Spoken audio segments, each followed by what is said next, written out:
박원순 전 서울시장 관련 내용 좀 다뤄보겠습니다. 매일 조금씩 어떤 기사들이 좀 등장하고 있어요.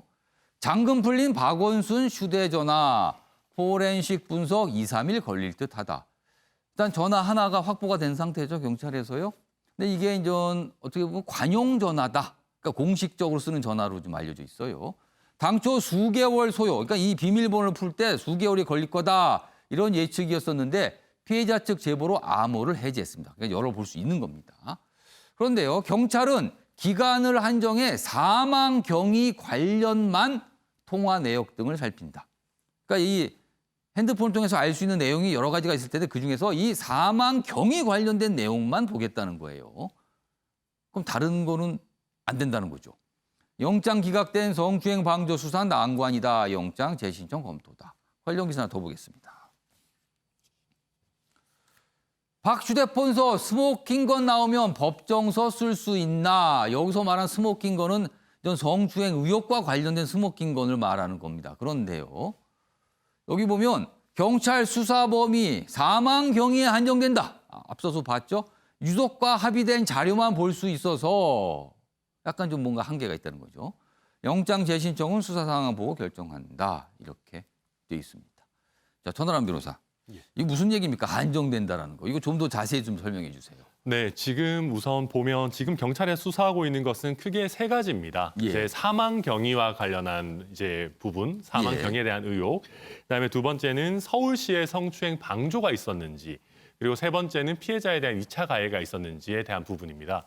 그런데 지금 가장 어떻게 보면 핵심적인 부분이 서울시의 성추행 어떤 방조가 있었는지에 관한 부분인데요.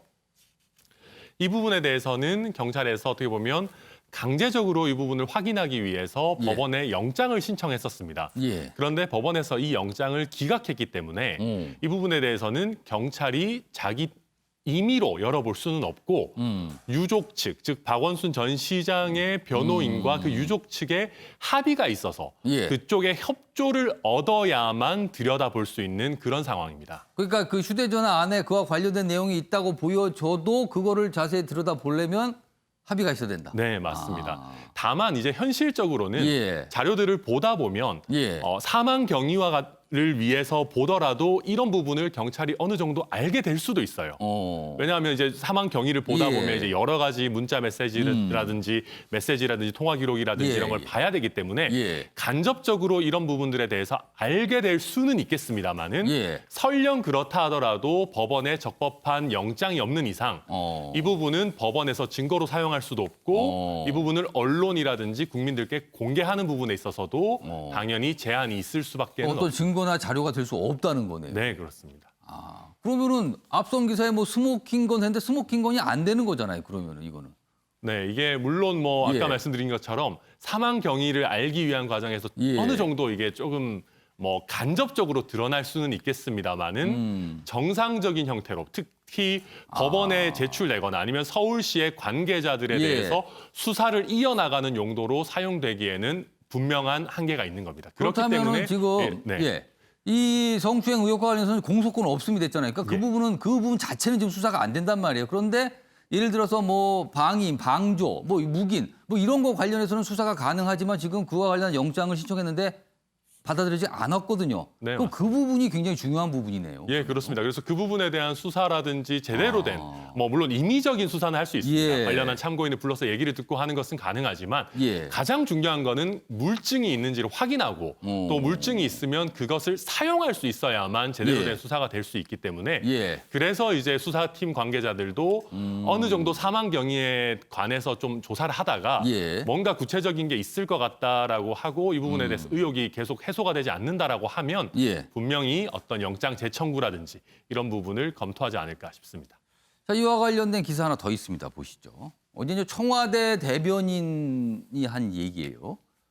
박원순 사건 2주 만에 청와대 피해자의 위로, 피해자라는 표현을 쓴 겁니다. 그동안 여권 내에서 피해 호소인, 피해 고소인, 피해 호소 여성 이런 약간 좀 묘한 표현이 있었잖아요. 근데 논란이 됐었는데 청와대 대변인이 피해자라는 표현을 쓴 거예요. 그리고 위로한다. 자, 강민석 대변인 성비위의 단호한 입장, 피해 호소인 아닌 피해자로 분명히 밝혔다. 사실 이것도 어제 우여곡절이 좀 있었습니다. 먼저 여기 뭐 일부 언론사 기자가 전화 통화를 통해서 이걸 불림을 했을 때 이게 얘기가 나왔거든요. 그리고 보도가 되자 깜짝 놀란 거죠.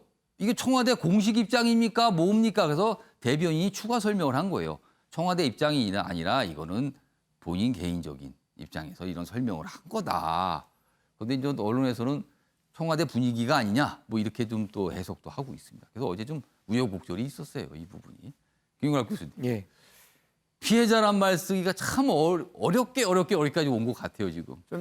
좀 늦었다. 예. 그러니까 2주 동안 기다릴 이유가 뭐가 있었는지 아. 빨리 이제 이런 피해자라는 단어도 빨리 썼어야 되는 것이고 2차 예. 가해에 대한 경고도 했어야 되는 것이고 피해자 보호에 더 역점을 둬야 되는 부분.